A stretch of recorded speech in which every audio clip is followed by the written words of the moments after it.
All right, how's everyone doing? So I wanted to talk about a technique or something that I'm very, very guilty of, and I think a lot of guitarists are guilty of. And it's really not right hand technique. I'm working a lot with my right hand technique, and hopefully it's getting better, both finger style and pick style. So I always call the right hand really the money hand. Left hand, people don't pay as much attention to the left hand, and people get away with murder. I mean, Jimi Hendrix does his the thumb, and I do that too.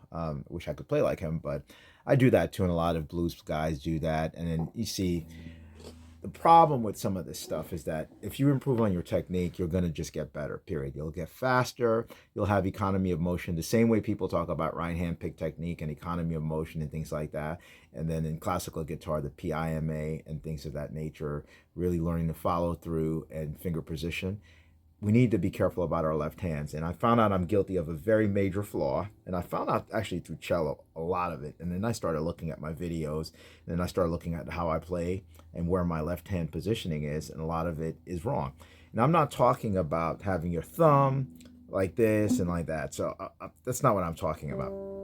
What I'm talking about is when I play a note, and I'm going to use the example of a D, right? When I play D, I'm playing it like this. That's wrong because my index and middle fingers are up in the air.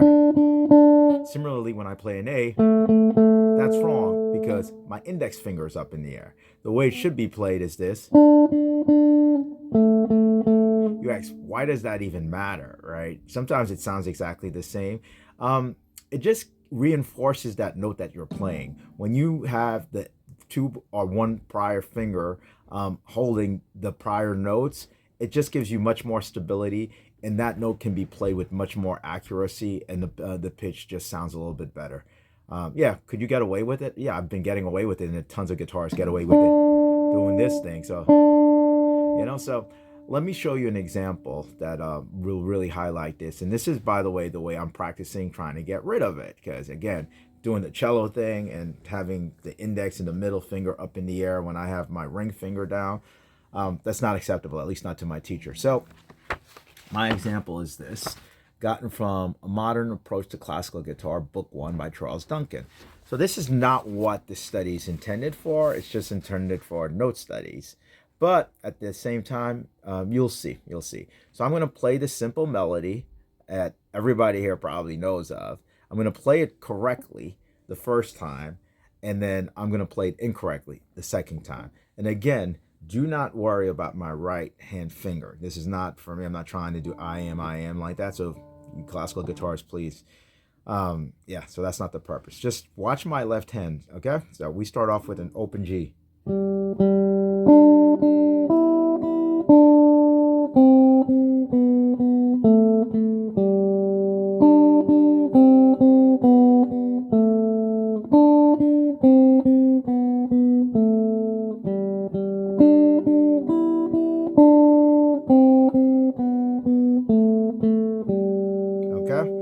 That was correct, incorrect way.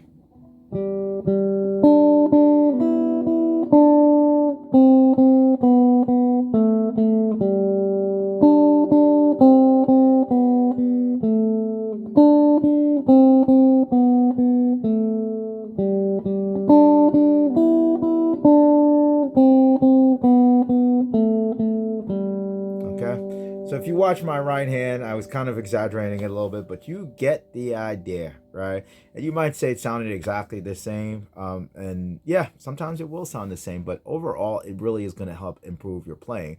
The other thing is, sometimes you have to go back to the basics. I didn't try to choose some complicated melody line to practice with, something very simple that you know of, and then really practice and hone in on the little things. So I think that as you get a little bit better on the guitar, sometimes you start getting the law of diminishing returns. So you need to focus your studies and focus your exercises on the little things, because overall the little things are going to make the bigger things sound even better. And at the end of the day, it's about facility with the instrument. It's about getting better technique and really improving on your skill set. So that's it. As usual, practice, practice, and practice some more, as I will be doing today. Thank you again for watching.